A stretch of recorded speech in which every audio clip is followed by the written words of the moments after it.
consider yourself a high achiever, smart, driven, highly successful? I am so excited to have you. My name is Julia Arndt, and I'm the host of the Stress Podcast. I will help you develop your stress resilience the same way you've developed your workplace superpowers. Learn peak performance tools to thrive at work and in your personal life. Let's get started.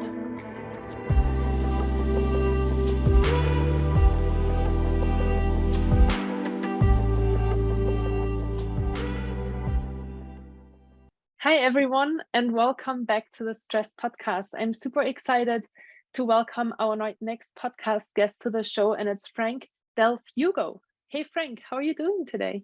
I'm great. How are you? I'm doing good. Thank you so much. Good. Frank, I always start my podcast with three very simple questions. Number one, where are you located? Number two, what time is it? And number three, what have you been up to this morning?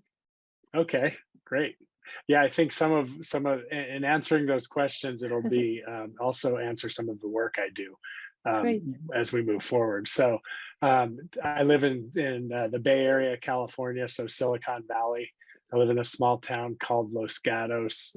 It's right below the Santa Cruz Mountains. It's 10:17 a.m. over here right now on a Thursday morning. So, you know, what so far, how's my day been? So this is my Thursday schedule is pretty much on track. And I'll talk about more of this as we go through some of the questions Julia's going to ask me. But I started off with a cup of coffee. That's usually what I do in the morning. And then on Tuesdays and Thursdays, I go to the gym. So I work out. Before that, I do some stuff that I call protocol and process work. Really, I do breathing exercises, and it's anywhere from a brief 15-minute meditation to other types of breathing, box breathing. So I do that every single morning. I get up about 6 and I start with coffee, and then I go into reading a couple pages of a book that tells me more about theory or something in the type of business that I do. Just because it's a good way for me to start my day and get that early work in when I'm, getting ready for the rest of my day. And then I went home from the gym, took a shower, came back, and here I am. Very nice. That sounds like a nice morning. And you have a nice candle lit in the background and a nice plant. I love that. Yeah, thanks, for sure. And that's so important to me too, the environment, especially here. I see a lot of clients, and it's a really great place for me to concentrate and focus. Yeah, very nice. Frank, tell us a little bit more about what you do on a day-to-day basis with clients. So I have an interesting parallel career where I I did my undergrad work and my graduate school work in clinical psychology. I'm a psychotherapist in the Bay Area. When I first got licensed, I had an office in a town over here called Mountain View, California, and I was there working. And the office across from me was a place called Growth and Leadership Center. And the owner of the Growth and Leadership Center was a training and development and executive coaching firm. Her and I would talk in the hallway, and she actually said, Frank, I really like your voice. I'd like you to work for us. So I said, because of my voice. So yeah, so I started so I have a practice where I see right now psychotherapy clients. And I do executive coaching and training and development. And I have clients around here and in Southern California right now. The other thing that's going on, and it seems like I'm doing a lot, but it's really well balanced at this stage in my career. But one of my employees approached me with an idea about a staffing company to staff therapists and psychologists in nonprofit organizations. One of the things that's happening because of this mental health crisis with COVID is that, as most people know, there's a high demand for therapists, psychologists, psychiatrists, counselors, coaches, life coaches. All of that's happening, and what when you get out of graduate school, you need to do a certain amount of hours to take your state boards and get your licensure. And there's been a shortage of supervisors to supervise people who are fresh out of university. So we fulfill that need, and we staff, clinical supervisors in agencies to help people get to licensure quickly so they can see people. And there's just a real demand for us right now. Yeah, that's great. I used to live in Mountain View for 3 years. Oh, great. Yeah, Yeah, great town. Great yeah, town. great town. I really like Mountain View as well. I'm kind of curious, maybe especially as a man, and maybe that might be a prejudice or like I don't know, whatever you want to call it, but I'm kind of curious how you made that decision when you came out of high school to study psychotherapy. Yeah, so it's interesting.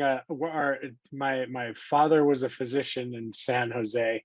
My mom was a nurse. All of out of 5 children, my dad was a pediatrician. They had 5 children. Out of 5 children, 3 of us jumped into service professions. One of my sisters is both of my two of 3 sisters are school teachers. I jumped into therapy. It's like, what was the reason of my thinking at the time? I thought, oh, I'll help people, because I grew up that way in my family. But as you go through this, you kind of, as we learn more and get a deeper awareness of ourselves, one of the things I figured out is, I played mediator in my family quite often. And it wasn't necessarily me mediating arguments or fights, but if it was, having a problem between a sister and a brother, for some reason, I would get in and mediate. If my parents had something to say about another sibling, I would be the one talking to them about it. And then they started approaching me. So I kind of naturally came into that position, and here I am today. And I still currently love what I do. So it's great. That's awesome. Very cool. And I'm also curious to know about the mental health crisis that you mentioned. Can you tell us a little bit more about, maybe especially from a psychotherapist standpoint, where we're at today, or why are Sure. we where we're at today? Yeah. Yeah, sure. I think if we just go back 2.5 years, even then, people have been dealing, with stress and work-related stress, family-related, relationship-related stress, and people seek psychotherapy to get relief from that, or they seek life coaching and other things, which all are really fantastic tools if people reach out for that support. So we generally there's a steady flow of humanity that have certain periods of life where they need some feedback or help or support, or even to get even better, that's something they're already good at. And I think the helping and service professions serve that need. The difference when I said the mental health crisis, once COVID hit, and that epidemic, it was really interesting from a therapist perspective, in that I had my own challenges with businesses and work. We closed 3 offices, and I had a lot of crisis-oriented stuff going on. We had to go all online. And then my clients were going through, issues with working from home, getting laid off, not being able to work. And then if you have children, throw in 1, 2, or 3 children doing classes online with the whole family at home, and then parents doing that. And then one of the things we don't realize already now, because Zoom and other video-based platforms, they weren't perfect right before COVID, because and then we had COVID hit, and then we had millions of people jumping online. So there was a lot of great changes, and people, I think, went into survival mode. And when we go into survival mode, Julia, you'll know this, that we often go into fight or flight, and we're using a different part of our brain. We just want to survive and get to the next day. So as a result, I think a lot of people did survive, and some people thrived and did really well. But really, you weren't seeing a lot of crisis during that time, because people were surviving, and they weren't saying, they were just doing what they needed to do to get food, and shelter and work and get their kids taken care of.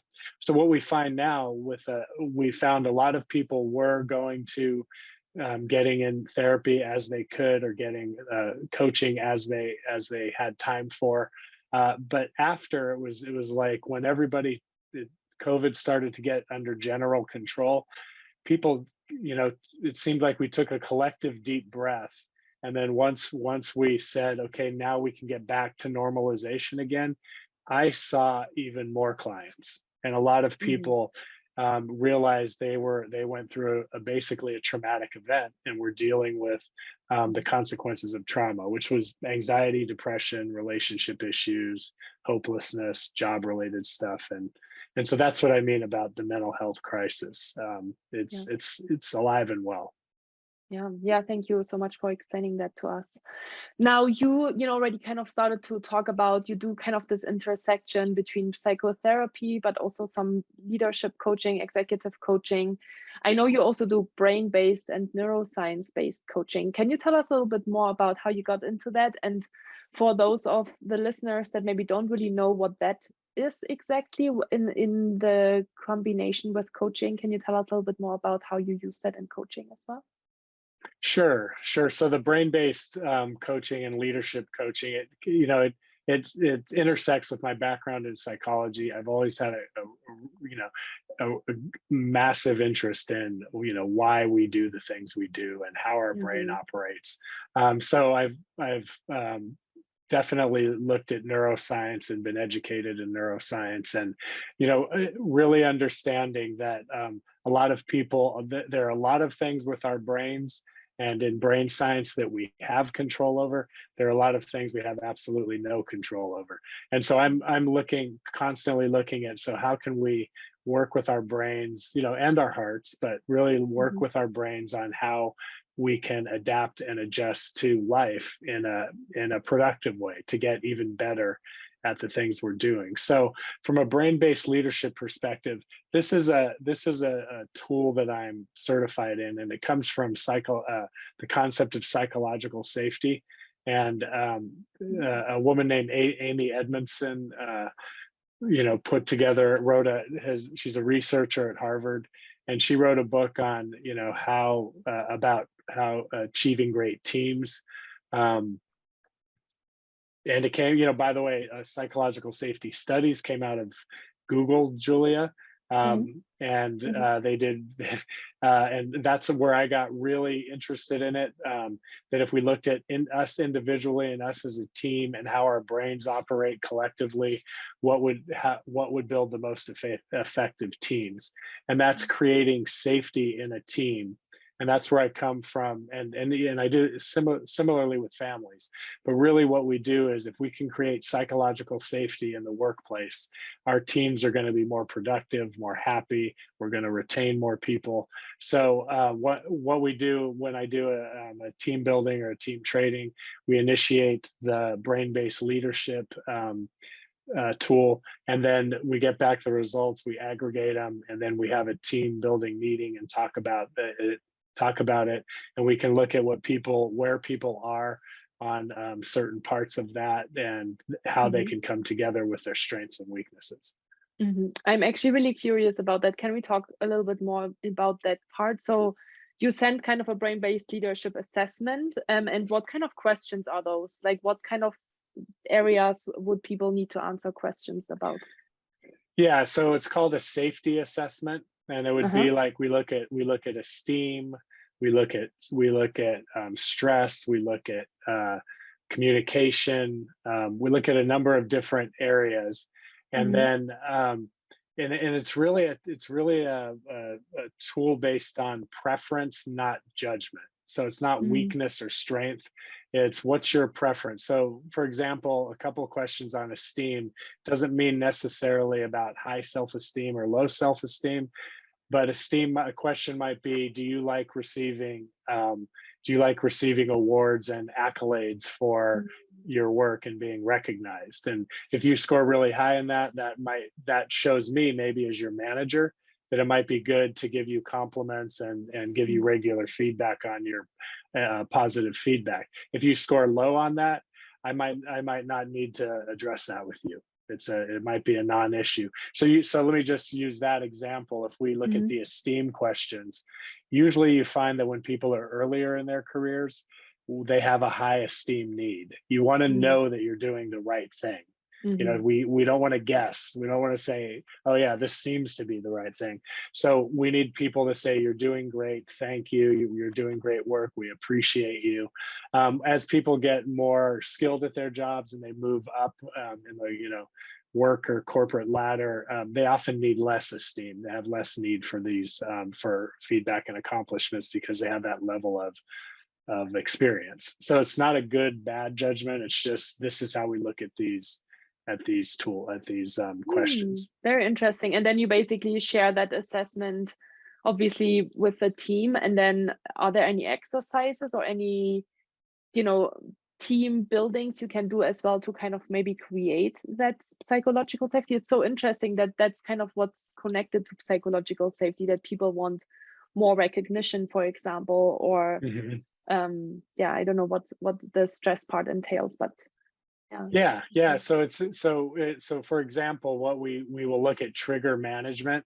So it will look at how people relate with each other, and if I'm feeling from a broad point perspective, if I'm feeling psychologically unsafe, what do I need to do internally with myself to manage the triggers? And so there's a protocol for that, the trigger management that we do. And then if I feel, if I'm in conflict with somebody, how do I manage that? And so we talk a lot about, a bit when we're talking about tools for this particular brain-based leadership, a lot of it does come from cognitive behavioral therapy, where we look at our thoughts that impact how we feel and act. So our thoughts impacting our feelings and behaviors. So if I want to change my feelings and my behaviors, I need to address my thoughts. So really reframing situations where I feel like, where I might be talking negatively about myself or about others, and switching that into a reframe. And we kind of break down some really specific steps, but looking at it as this will help me, this will help my team, and this will help our overall organization with psychological safety. So interesting.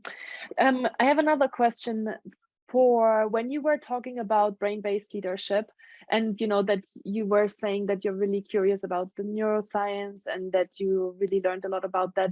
Do you have any books that really maybe helped you understand that or changed the perspective on things that you had before? Kind of curious, because I do see a lot of books in your bookshelf behind you as well. Oh yeah. So a couple of things. I really I would say just kind of broad brush of if we look at, so what's my belief system, protocols, things that I think are really helpful for building our brain resilience and strength. That I would one book I have a book ready that I wanted to talk about that really it's a real recent one, but it's called The Undefeated Mind. Okay. And it's by a guy named physician named Alex Lickerman, and it's on the science of constructing an indestructible self.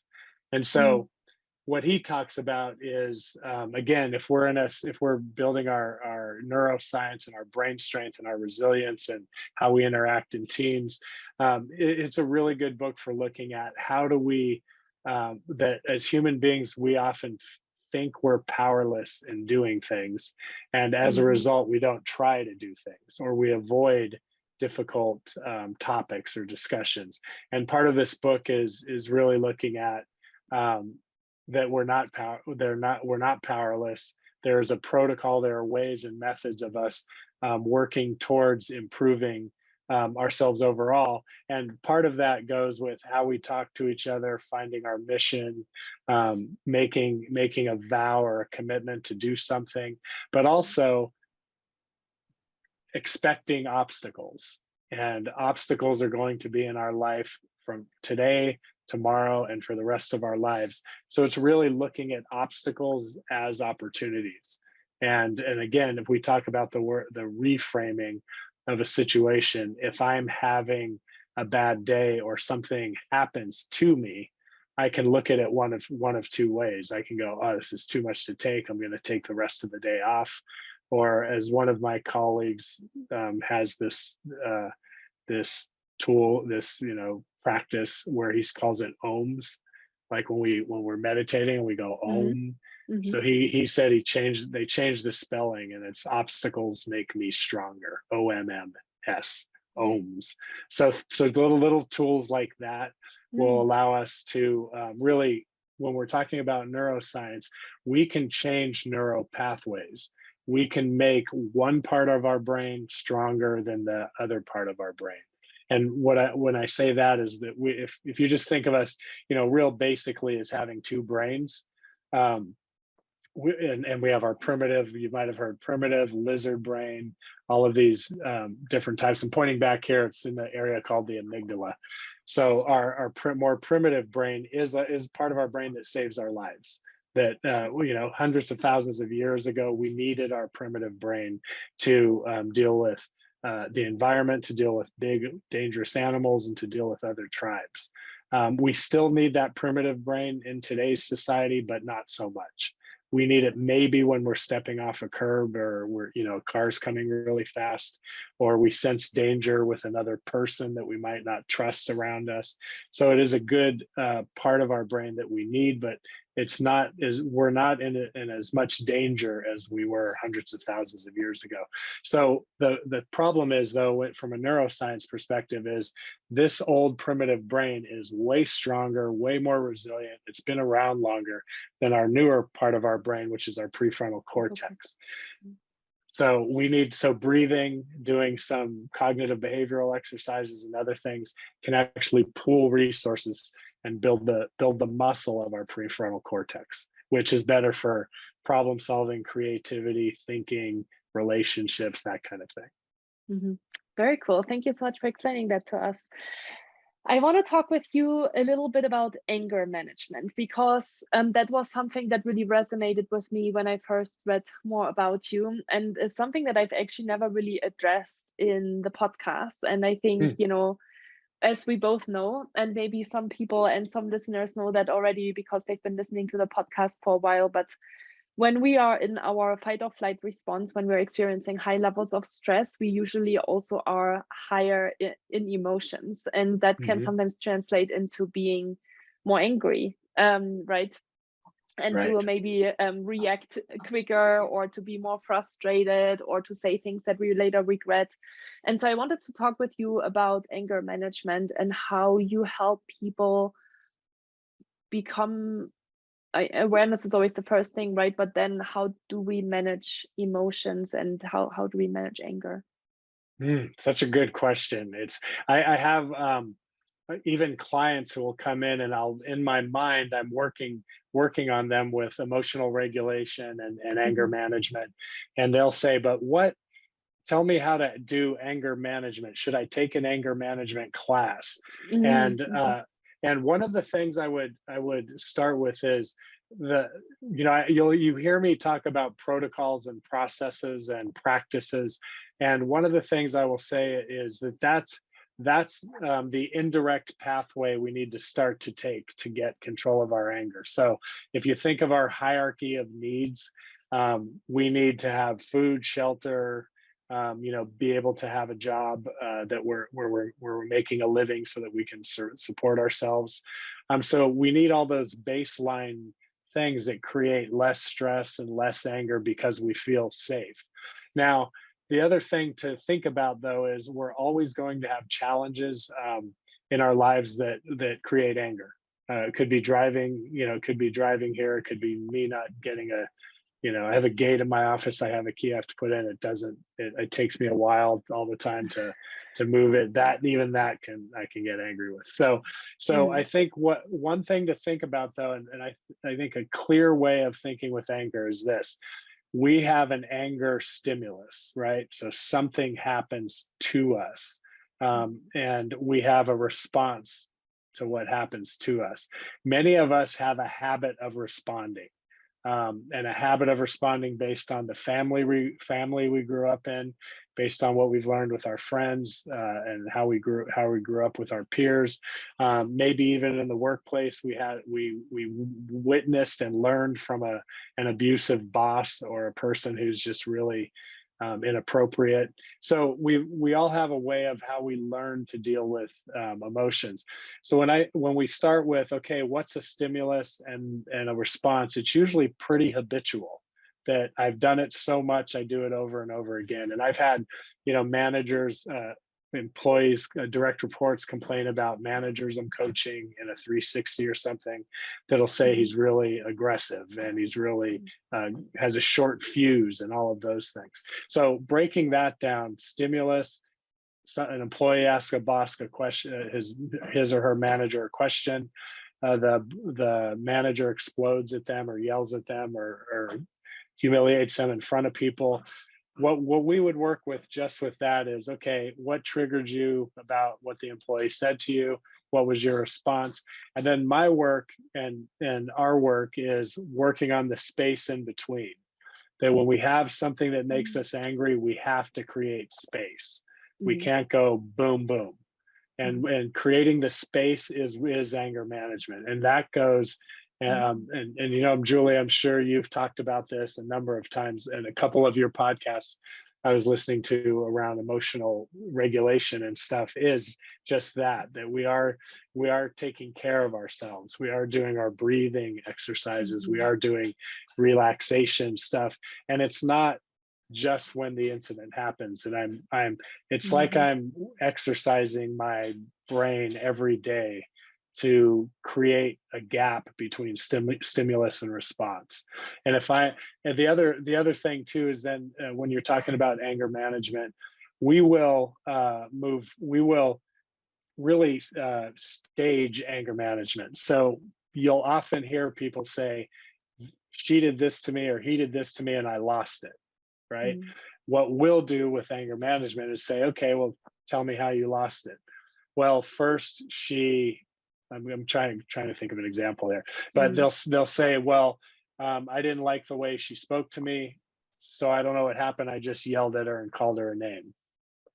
And I'll say, okay, well, let's back it up. What happened to you? What happened that morning before you went to work? What was going on with you? And what was going on with you when you were talking to her? What's your history with her? How do you react to people when they disagree with you? And then so we can really stage anger as making a choice every step of the way to be abusive, if that's how it turns out.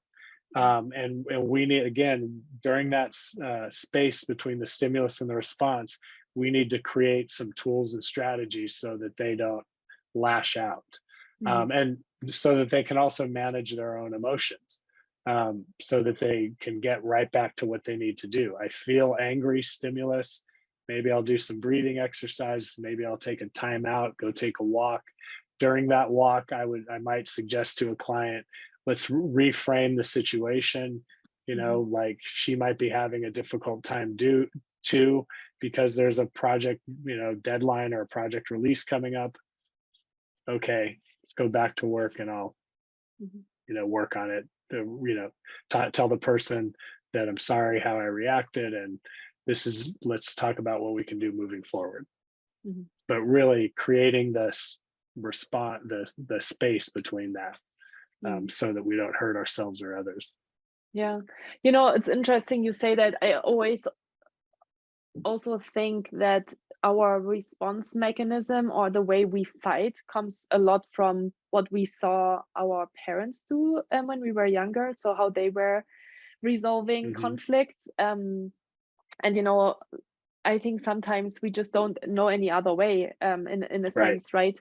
When I think back to my parents, and they divorced when I was 19, they had very strong conversations and fights and conflicts all the time. So it's interesting right now, we're adults and we're going into our own relationships. And then when I observe myself sometimes, with my partner, I think, I react kind of how my parents reacted. And I'm like, I just, not that I can't be any different. I obviously need to create awareness to create space to react in a different way. But I think, yeah, it's really interesting how we are almost primed to Yes. react or resolve conflicts in a certain way because we saw it for 10, 15, 19 years from Right. our parents, right? And that's Right. just what we learned at the time. Yeah, and it feels completely automated, right? It feels like automatic, and that's where we learn what we see, especially at a young age, where we're just absorbing everything, and so that's part of the challenge, is unlearning how we learned how to do conflict, and it takes a bit of a commitment. Sure, I yeah. can say I feel like my dad, or I feel like how I was when I was 10, when I'm in this argument with this person. It's really intriguing to look at. Yeah. How effective is it to actually do? I'm gonna move a little bit to the side here because as you can see, the sun is blinding me pretty strongly. Okay. Yeah, but I assume, I guess I always think of this like really crazy angry manager that I never had, but I'm always like, how effective and how quickly can people actually change that, or be aware of like their anger and then actually change that for the better? Yeah. So it's a great question, and I'm glad you asked. And I know part of it is, it's like we have to be willing to change, right? Yeah. We have to have it. So what I look for, and I've worked for years in the court systems here in Santa Clara County, and I would get referrals of people and I still do sometimes, but who have been perpetrators of domestic violence, or have been arrested for assault and battery, and there's when they're court ordered, how we have to ask, how much like are the they anger really going to management change? order. Yes, the anger management. It is kind of like the fix all order, right? So we can look at, there's great material on anger management. There's great information on how anger works and where we get it, some of the stuff we just talked about. But what I look for, especially with court ordered people, is this 1% accountability for why they're seeing me, or even in private clients, if they say, well, my partner wants me to work on my anger, I don't think I really have an anger problem, I might explore with them, if I can get a 1%, just give me an in, we can get to creating change. However, if a person is like, I'm not angry, it's what the rest of the world does to me, I don't even really like to work with that type of clients. It's really difficult. We have to have some sense of desire, motivation, accountability to create change. Otherwise, the person is just going to be playing the game. So if I translate that into the workplace, and a manager who might be sent to me for coaching because they're a difficult person, it's the same thing. If I don't get a little bit of, if they come in and they say, I know I have to do this, company makes me do it, but I'm fine. I don't have an anger problem with my wife. I don't know why I have a lot of friends. I don't know what they're talking about. We need to explore that deeper and try to find some sense of accountability. So you just ask a lot of, I'm sure, very smart questions, and then hope that there will be kind of that little light bulb in their head that's going off. Yeah. Yeah, I mean, it's really not super intense, or something from my training. Is questions we generally would ask if we were talking to one another. Like I will say something to the effect of, so you don't have an anger problem. If your husband was here, what would he tell me about you? You're not here, he's here, what would he say about you? Then I might say to the director person, I might say, well, what would your employees say about you, even though you obviously don't think you have an anger problem? What have the 360s said? And then usually I'll say, okay, it looks like more than one person in your life has told you this, so why don't we spend some time looking at that? So that's a way of kind of getting into finding some external sources to validate that there might be an anger management problem. And do you connect stress regulation a lot to that piece as well? For sure. And again, that's where I think when you're working with people in general, Um, if somebody to me says, oh, I went on a date, I do a men's group, right? So Mhm. some guy last night said, I went on a date and it was the third date and she didn't want to kiss me after the third date. I went to kiss her and she turned her cheek. And should I ever talk to her again? And I'm going, how did it go? Oh, it was great. We talked for hours and his thinking is, oh, she doesn't like me. And my from being what I do, I'm like, look, people have a vast array of experience in their lives that we don't have, right? That we might not think. She might have been through a difficult situation and is more cautious. Women are and need to be more cautious than men. That's Mhm. appropriate. And the rest of the group chimed in about, dude, you're moving too fast, relax, take it easy, and all that stuff. So where we get into, the fight or flight mechanism of, oh, something's wrong, or um, uh, I got really angry and I just lost it. What we'll do is explore, okay, well, what might have that other person have been going through? Do you have any Mhm. personal triggers or traumas or things that have happened in your past that lead you to that, take you right into that fight Mhm. or flight, or to that stressed realm? And there's a book called The Body Keeps the Score, and it's Mhm. by this guy Vanderkolk. He's a psychiatrist. But I think this might answer your question, Julia, is that when we get into that response mode, that fight or flight with anger, that's where the work needs to be done. Because in relationships, fight or flight is created sometimes, and Mhm. it's not a life or death experience. It's Mhm. just an argument. But our, Mhm. our mind takes it to that pathway. So really educating a person that, it seems like you go into this highly reactive mode where you get a stomach ache, your heart rate increases, you're super angry really quick. Where do you think that comes from? Because you're not going to die, and this isn't Mhm. the end of your life, even though your brain keeps telling you that. Mhm. When we get abandoned by a parent at a young Mhm. age, or when we feel rejected by somebody, that can trigger a fight or flight response later in our life that we have no idea Mhm. why it's there. And then we need to, and that's when we go into the work we do, right? Mhm. Breathing, Mhm. focusing, self-care, talking to Mhm. somebody, Yeah. having good general health. Yeah. Yeah. Yeah. And really, like working on that awareness and just understanding our own story. I think there's so much power behind that, because as soon as you have that awareness, there are so much more things that you then understand about yourself too. I really love Dr. Joe Dispenza and all of his Yeah, books.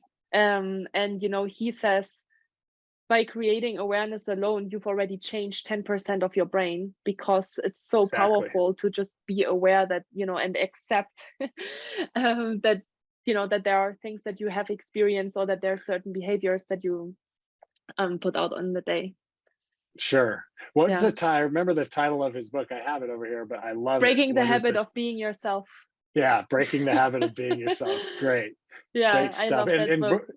Yeah, and great a different form of breathing and meditation that is active, right?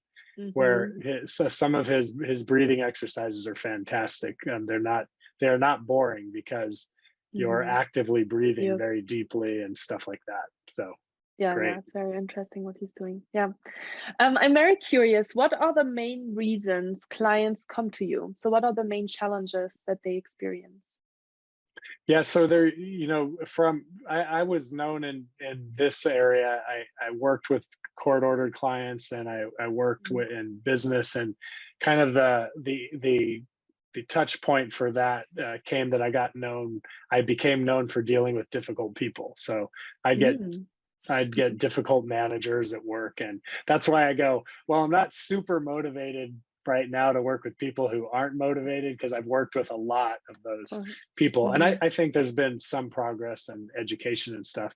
But really, right now, I get, so I have a person, like an example is I have a company in Orange County, California, that I've been working with for like five and a half years. And I won't hear from them for months. And then they'll they'll say, Frank, we have a client ready for you. We want them to do the brain-based assessment. They're from another country. They're difficult. They're having difficulty integrating here, and I want you to work with them. So that's one type of client. And then I get the general men and women in my office that are just dealing with kind of life stressors and anxiety, depression, and relationship issues. And they come in and they really want to look at feeling better. And the interesting one after COVID, I've had more couples than I've had my whole career. I like to give this example. If you can be madly in love with your partner, but however, if you eat dinner with them and that's the only meal you have every day together because both people or one person's going to work, and let's say it's me and my wife does not like maybe that I chew with my mouth open, right? So she might roll her eyes at dinner, but that's it. I only see her for dinner. When COVID came, you would watch your husband, wife, partner eat breakfast, lunch, dinner, snacks, how they do it and watch TV and how they eat too fast. And those examples that seem minor people have become really resentful and really angry and really triggered. And so you might think it's a little thing, but during COVID, we had to be with people 24/7. And people sometimes realize they don't like each other as much as they thought they did. And they come to me to see if they can repair it or maybe move on. But I've had more couples than I've ever had. So, but as we started this conversation, a lot of people that come to me post-COVID have had these kind of post-traumatic emotional reactions to just saying what has happened in my life. So much has changed, and really talking about how they want to be right now and how they want to be in the future. Very cool. All right. Frank, how can people best learn more about you if they are curious? They can contact me with my first and last name, Frank, at delfugoconsulting.com. And you can Google me, you'll find me online. But feel free to contact me through email or phone. Awesome. Yeah, I'll make sure to connect all of these contact points in the show notes as well. It was really interesting talking to you today. Thank you so much for sharing so much wisdom and insight. I think it's always powerful to learn new tools and new perspectives. So thank you so much for being one of them. And if you listener are listening right now and you think, oh wow, this was really interesting, and maybe I know someone that could use some anger management, make sure that you share this podcast episode with them as well, because that's one of the ways of how you can show that you actually care as well. So thank you so much for listening. Frank, again, thank you so much for being here with us. I wish you a wonderful rest of your day, and I'll hopefully talk to you really soon. All right. Thank you very much. I really appreciate you having me on.